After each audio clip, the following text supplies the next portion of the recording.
are anything like me and just walking on the fence of should I keep it or throw it back? Well, you got a home here. Welcome to the Go Show, celebrating all things outdoors in this beautiful outdoor playground of a state and world that we live in. Some housekeeping issues right out of the gates. I did mention that we'd be speaking with John Colazar about the feral horse problem in the state of Arizona. Today, we're talking to him tomorrow. Friday, he's going to join us. So we'll wrap up the week with some really, really informative stuff. John is very passionate about this. John, most importantly, is very educated in this as well. And when I bring John Colazar on, you got to understand, I don't think there is a position in our outdoor world outside of game and fish that man hasn't held. So he definitely comes with the cred, and we're going to have some good questions from him. By the way, if you have questions for John about the feral horse program, about anything going on with the feral horses, please go ahead and put them in the comment section, and we will definitely ask John tomorrow while we're chatting. So again, Lynn, I know you were tuned in for the horses.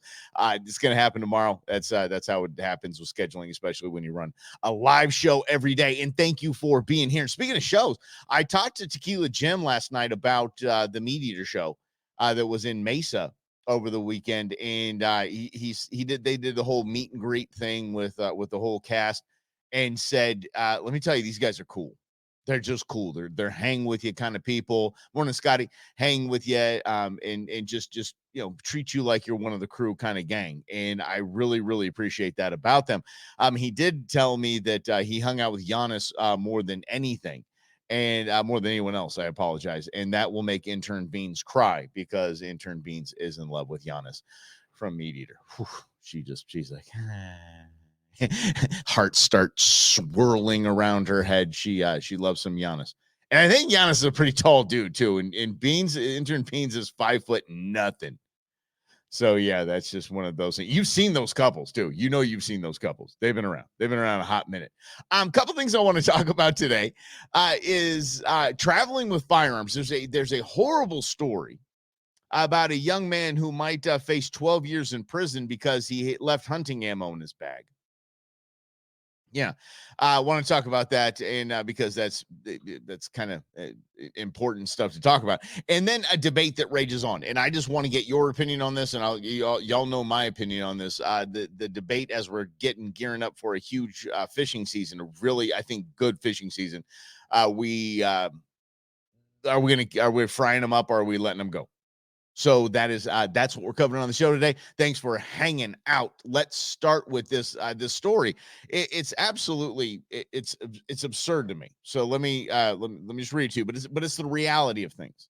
It just is. Traveling with firearms, and in this case, traveling with ammunition, it can get you in trouble outside of the United States. It just can. And so I don't even think the intent was to travel with ammunition or firearms. In this case, it was just in the same bag that the dude hunts with. Deer hunter faces 12 years in prison for accidentally bringing ammo on a vacation to Turks and Caicos. After forgetting to remove a rifle cartridges from his luggage, Ryan Watson has now spent most of his Caribbean vacation in a jail cell and is currently awaiting trial on the island. He's a tourist from Oklahoma, and they were traveling as a family vacation, and the man just had forgotten a few rounds of ammo in his luggage, and that apparently outside of this country is a no-no. You might remember and we don't get political here. We remember the Brittany Griner story, right? She's the WNBA player that played in the Russia League. How about this, by the way, just in people asking, why is she playing in the Russia League? You saw the Caitlin Clark, probably arguably the best college player of all time on the women's side in basketball. I think her salary is going to be somewhere around $68,000 her first year. So Brittany Griner gets kind of the same type of package early on in her career. She played in a summer league in Russia for $1 million. Yeah, that's why she went to Russia. Anyway, she said she had some medicinal marijuana or something like that, something in a pen, Teamster, whatever it was. And she was in prison for a long time. And we actually had to swap one of the most notorious arms dealers in world history to get our WNBA star back. Again, not going to get political. I'll just leave it at that. And So, but you have to follow the laws. If you're outside the United States, you are not protected by the United States Constitution. You just aren't. So their rules are their rules. Ignorance of the laws, no defense at all. So if you don't know that you can't carry ammunition into an airport in Turks and Caicos, you need to pay attention. But the problem is, dude forgot about it. Dude absolutely forgot about it. Let me see. Orange ammo cans. Let me see. Let's see what Jim's got going on here. Hold on a second. I only carry my ammo in orange ammo cans. Never open them in the vehicle. I go to Mexico quite a bit. Yeah, about brass and all, I bet. And Jim, I'm actually heading to Mexico next month. Yeah, I was interested to hear. I'm taking nada. I'm not. As it stands now, I'm traveling to Mexico and I'm not taking any ammunition, no firearms, no nada, nothing. I will clear the truck. I will sweep that truck. As a matter of fact, I doubt we're even going to take the truck because I carry so much. There's got to be something rattling around in there. Holy mackerel, especially brass as well. Yeah. But traveling outside the United States, you have to know the rules. Traveling outside of the state of Arizona, you need to know the rules. Traveling to California is a different ball game. And everybody's on such high alert right now. Everybody's just out of their flipping minds that everybody's on edge. Everybody's on edge. So if a California cop pulls you over and you're riding around like you ride around in Arizona, and you like me, I've got my rounds of my EDC rounds are in my console, my EDC's on me. You can't ride in California like that. But you need to know those rules. And every state you go to, every state you're going to be driving through. And let me see. And right to bear is a money. I agree, Jim. I do. But if you are going to practice your right to bear arms, and it doesn't protect you from those rules. Every state has their own rules. And by the way, if you go through, concealed carry friendly states or Second Amendment friendly states, that doesn't mean the cop pulling you over is, an NRA member. So there's no, it's so easy to just, actually the NRA has information on this. NSSF has information on this. SCI has information on this on their website and the rules for each state. Like in California, you have to have unloaded firearm and you have to have the ammunition in a lock case. I don't know how stickler they're going to be if they're pulling you over for doing, 15 over on 10, but why borrow trouble? I mean, literally, this guy had, and I can't tell you how many times I have been on some sort of hunting trip, some sort of vacation, and I open my backpack or open my luggage, and I go, oh, that's where that is. I forgot where that was. That's where my caping knife is. Yeah, try getting the caping knife through TSA.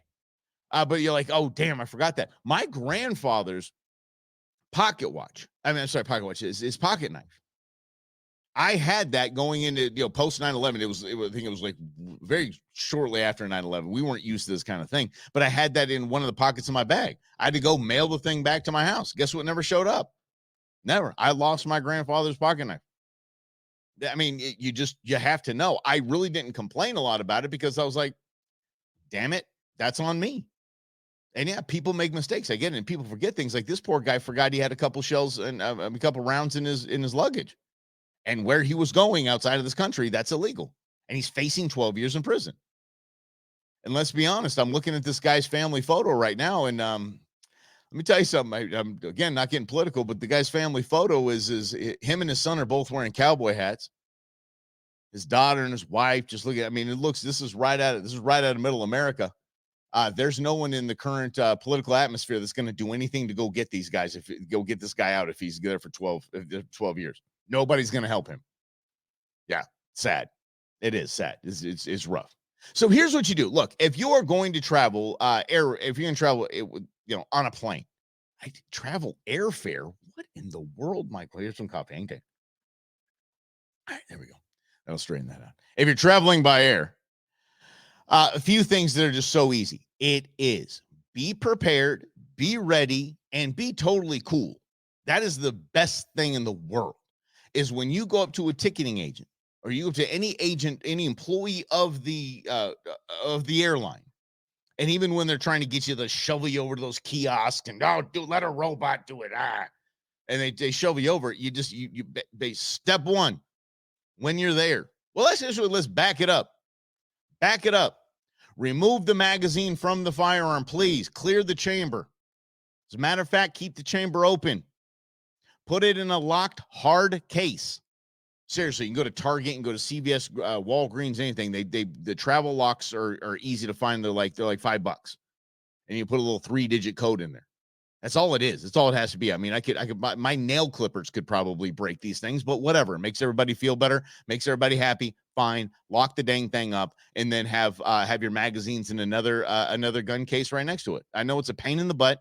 I know it is, but do it that way, and you're going to be fine. Everything's going to be great, and everything's going to run smoothly if you just pack up your bags right. And if you have a rifle in a case, same program. If you're hunting, same program. Just keep the action open. Everything's fine. Everything good, cleared. Ammo's in a different case and is locked. Right as rain. And it even more so if you're going to be hunting with an AR and you're traveling with an AR. It just because that'll panic a lot of people just because of the big scary the black gun black rifle disease. It's absolutely imperative that you just follow some simple basic rules. Actually, it's the simple basic rules that you would put your stuff in the safe anyway, right? Everything's unloaded, everything's in the safe, ammo's up on the shelf or whatever it is. It's not too far of a departure from what you're already doing. So, I get a lot of people, that infringes on my rights and there's no safe gun storage laws here. There is in the air. There is the TSA. Period. This is wait a second, you're heading home from Vegas? Eddie, you're everywhere, man. Did you blow stuff up there? Let's see. Yeah. Thanks, buddy. Appreciate you. The grinding, the gnashing of the teeth and the grumbles about all this and the TSA and it. Look, TSA ain't going anywhere. I can't stand the TSA. Sorry if any of y'all work for the TSA. You know what kind of biz you're in there. No one likes the TSA. But if you're going to travel with firearms and you're going to travel for a hunt or you're going to travel and just take your EDC with you and you're in a firearm-friendly state, just play by the rules. And they're simple. So let's actually get to the airport. The airport is those attendants where they're pushing you to the kiosk where you got to go up and you got to weigh your luggage and all this stuff. It's very simple. This is so easy. And if it's done right, it's almost as if, okay, it's as if you have a firearm in your car and you're pulled over. Officer, I have a firearm in the vehicle. I have both hands on the wheel. Officer, I have a firearm in the vehicle. I have a concealed carry permit for that. How would you like me to proceed? That's it. We're playing cool here. We're playing cool. I actually said that when I got pulled over one time, heading out to a fishing tournament, and he said, "Can you license and registration?" I said, "Officer, my registration is in the glove box, as is my EDC.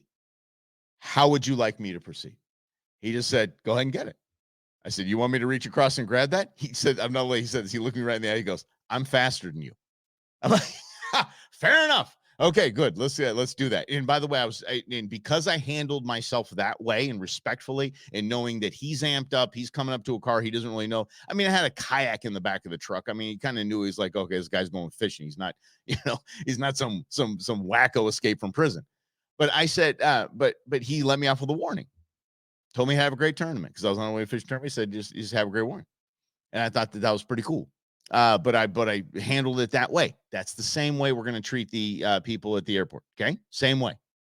Hi, how are you? I'm actually traveling to a hunt and I do have a firearm, or I'm traveling, whatever. I have a firearm in this package and I'm packaged. Do I need coffee again? No, I can manage. We got this. In my luggage, in this piece of luggage right here, there is a firearm that is both unloaded and locked in a case. Where would you like me to take this? How would you like me to proceed? That's it.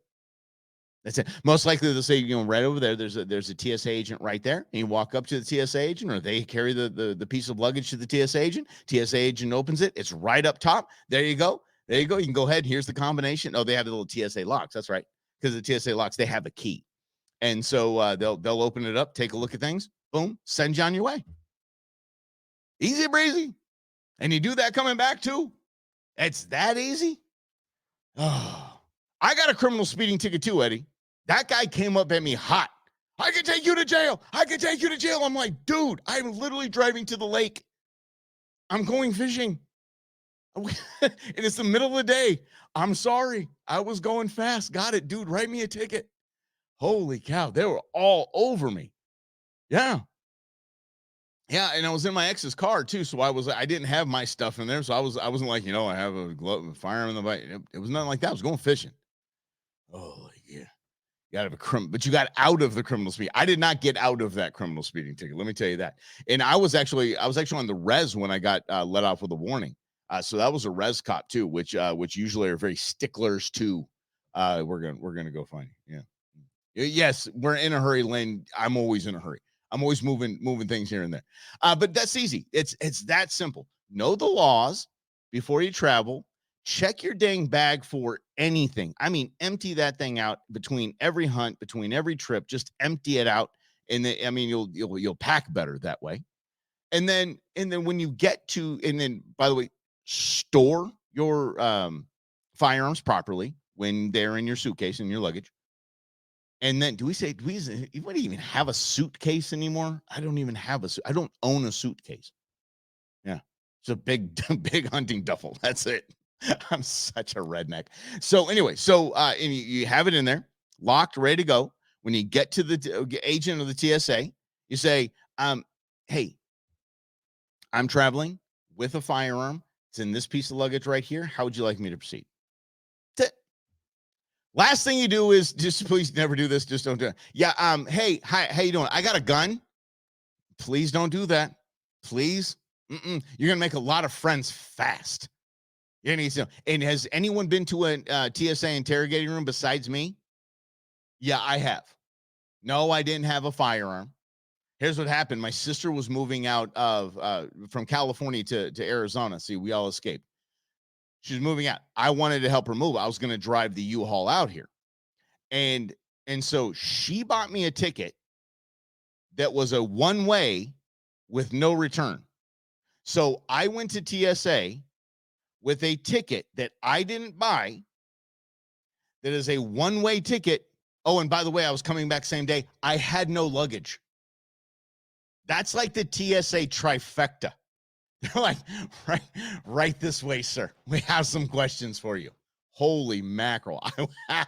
Could you imagine if I had my firearm in my backpack, just or a knife or something like that, like a caping knife or something? Woo. Oh. That was a fantastic movie, and if you like it or not, I loved it. Siskel and Ebert, remember back in the day, movie Two Thumbs Up and all that. Siskel and Ebert raved about this movie. So if you haven't seen it, I encourage you to do it. They thought it was fantastic. They thought it was a good piece of filmmaking. Beavis and Butthead Do America. I'm not kidding. But this is what it reminded me of. Butthead has to go in and get a full cavity search from the FBI. And he comes out, he's all disheveled. He's all his shirt's all messed up. He's got one shoe on, his hair's all messed up. And he just goes, did I just score? I kind of felt like that coming out of my little meeting with the TSA. Yeah. ABC's on me. But I did make the flight and everything was good. But boy, they had an eye on me. It was the whole set. By the way, if you get I can't say harassed, but harassed by the TSA in that fashion, you will actually what you call it? The my goodness sakes, Michael, with this coffee. Here we go. Hold on. The flight crew, thank you very much, is going to be notified who you are. It's fun, right? Yeah. Yes. Right. Thank you. Appreciate that, Scotty. And it's a fantastic movie. I do a better Beavis. I'm not going to do it right now, but I could fly as Cornholio all day. I could do an entire show as Cornholio. Don't tempt me. I really will do it. Okay. Thanks for hanging out with us. This is the Go Show, celebrating all things outdoors in this beautiful outdoor playground of the state that we live in. The fishing season is coming around, and it's here. Actually, I mean, it's hot. Let's go. The debate rages on, and I have friends on both sides. I have friends that will go catch a limit of bass and go cook it for dinner, cook it over the weekend, grill it, and do whatever they're gonna do. And I have friends that think that is the cardinal sin of bass fishing is to pull a bass out of the water and keep it. That is just death. You can't do that. Well, I'm on the fence because I firmly believe that the Arizona Game and Fish Department, they do fishing samples, surveys, they population samples, all of that.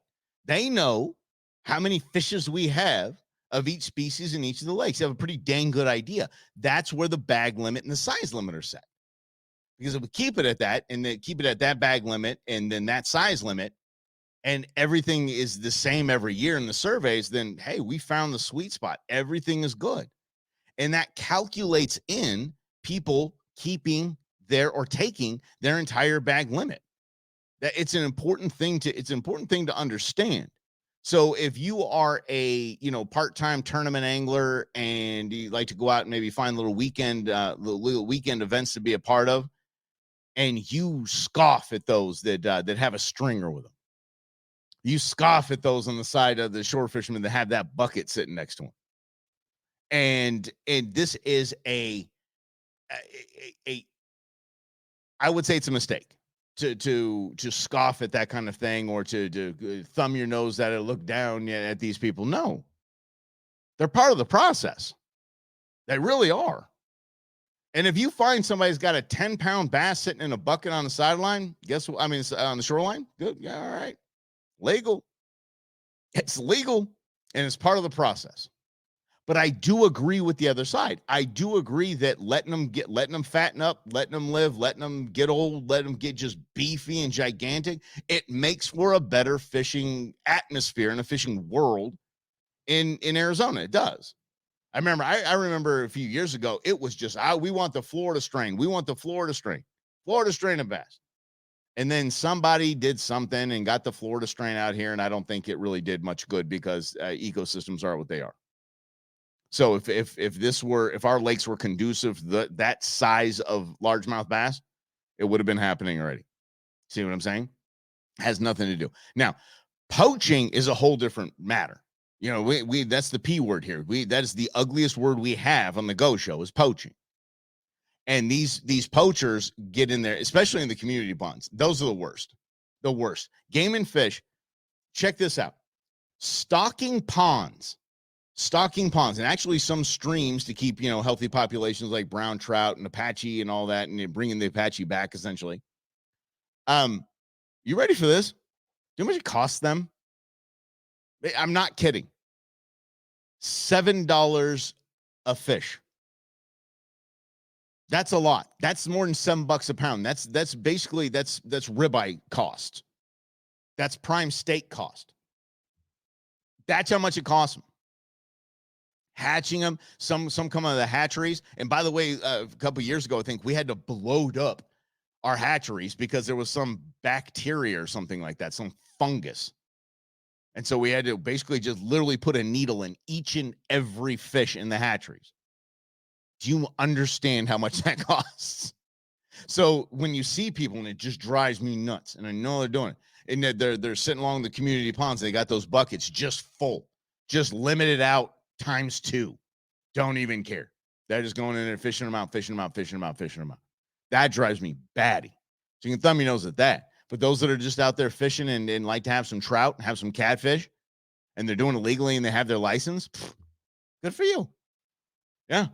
Especially on the stock ponds. It's not like they're going to get gigantic anyway. So just, whatever, have your limit and move on. But out on like Lake Pleasant and Rosie and Canyon and Saguaro, there is a solid argument to just keeping them out there and keeping them going and keeping them growing. Especially out here in the West Valley where we have Lake Pleasant. Lake Pleasant is just, steaming with striped bass. Striped bass are invasive, and it is impacting the populations of the largemouth. So if you want catch, or what would Lynn say, catch and eat, catch and fry them up, all about that. I would actually encourage you to get out to Lake Pleasant and get your fill of striped bass. Get your fill. It is a dang good fish, by the way. Here's why I love striped bass. Striped bass are I don't know the difference in like the scientific name for it, but they don't stop moving.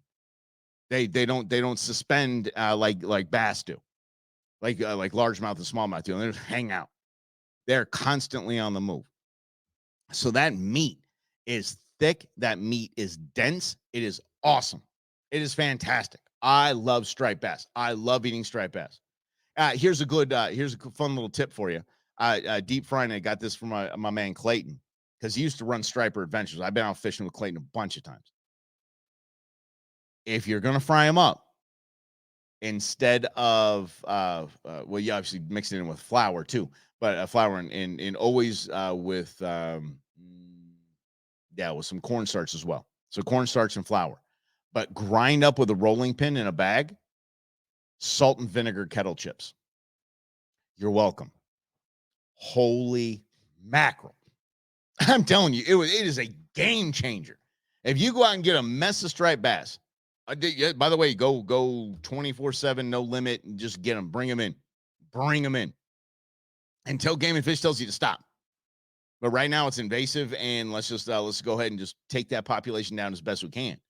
And they're so much fun to catch. They really are. They're fun. They're fun to fish for because they put up a decent fight, especially the larger ones. They put up a decent fight.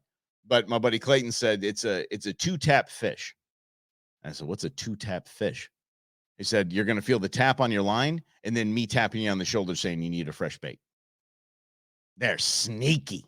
When you get one on, man, it's awesome. And you absolutely. Scotty, you want me to do the Beavis impression on the nooner? Yeah, probably will. Rob's in that whatever that country concert is out in Coachella in California. The big one. Yeah. Lady Bromance, his wife, is best friends with Ryan Seacrest's boss.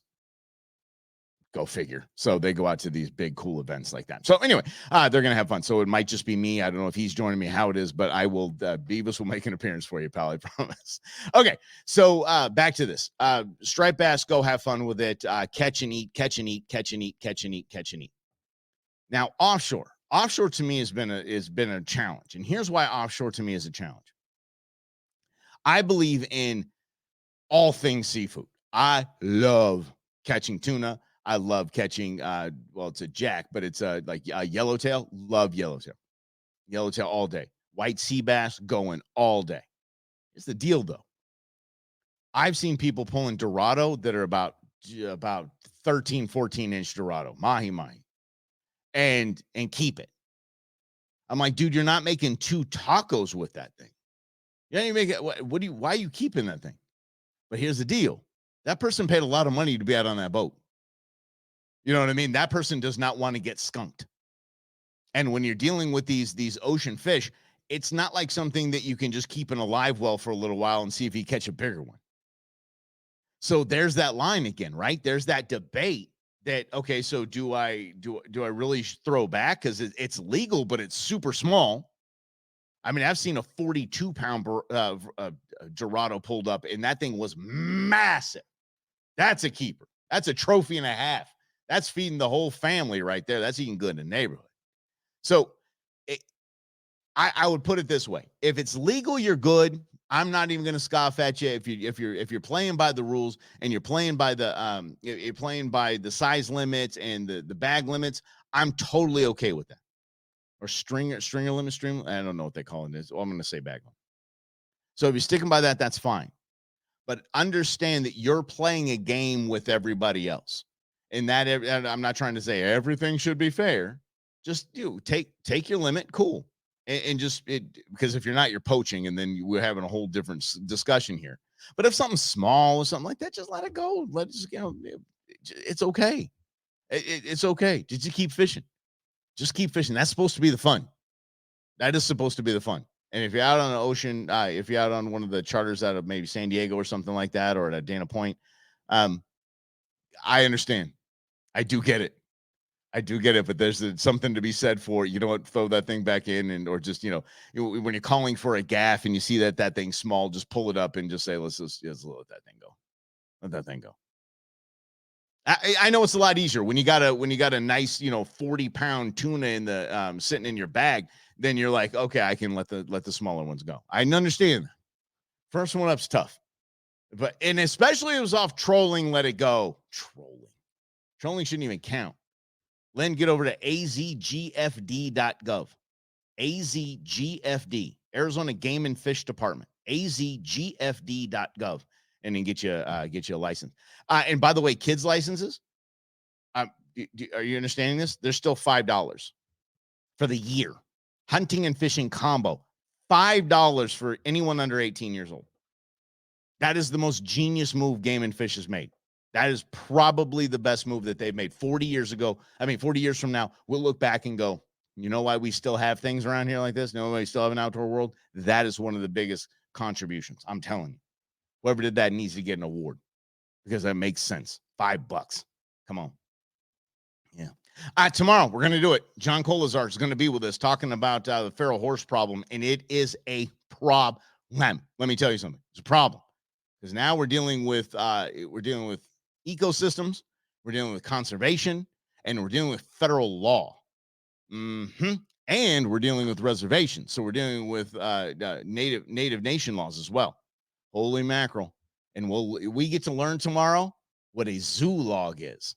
I bet you can guess what it is. Yeah, it is exactly what that is. But John Colzar is going to be joining us tomorrow. Thank you guys for hanging out with us and just have a great day out there. Oh my gosh, I think it's only going to be like 80 degrees. Please, if you can, open the windows, get out to the porch, take a walk, do whatever you can. Celebrate this the last few moments we have of perfect weather here in Arizona. We'll see you tomorrow at 11. Have a great afternoon, everyone.